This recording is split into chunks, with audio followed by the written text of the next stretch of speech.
लाले रंगवा डालाले लहंगवा में गे, लाले रंगवा डालाले लहंगवा में गे।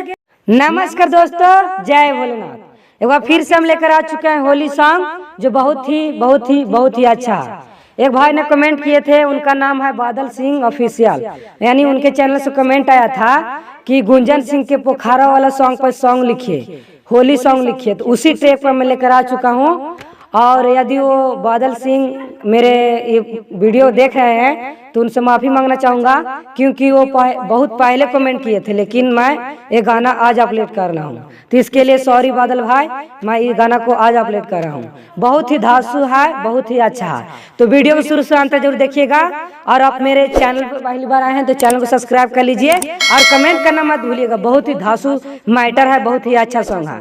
तो वीडियो को शुरू से अंत तक देखिएगा और कमेंट जरूर कीजिएगा। तो चलिए बिना टाइम वेस्ट के आपको गाना सुनाते हैं, उसके बाद में बात करते हैं। तो चलिए लेट्स गो।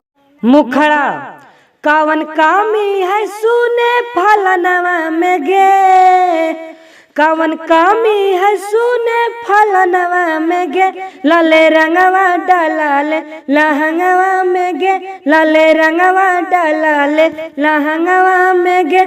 ना कामी है कवन फलनवा मेरे, ना कामी है कवन फलनवा मेरे, रंगना हम डालब लहंगवा मेरे, रंगना हम डालब लहंगवा मेरे।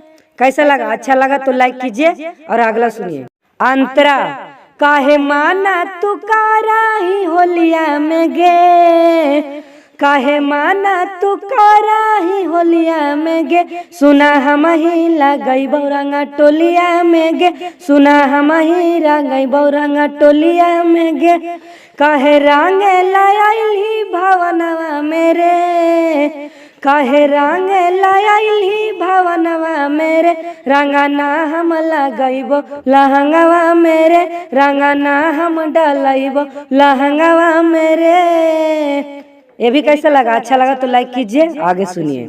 लास्ट अंतरा हमर लाले रंगवा तू कर ले कबूल, हमर लाले रंगवा तू कर ले कबूल, सुना हमर डलल का न पैबे तू भूल, सुना हमर डलल का न पैबे तू भूल।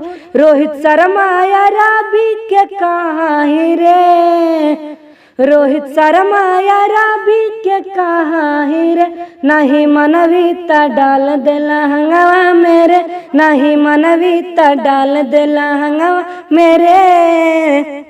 सबसे पहले तो आपको मेरे वीडियो को शुरू से अंत तक देखने के लिए बहुत धन्यवाद। इसी तरह सपोर्ट करते रहिए और कमेंट जरूर कीजिए कि आपको यह गाना कैसा लगा।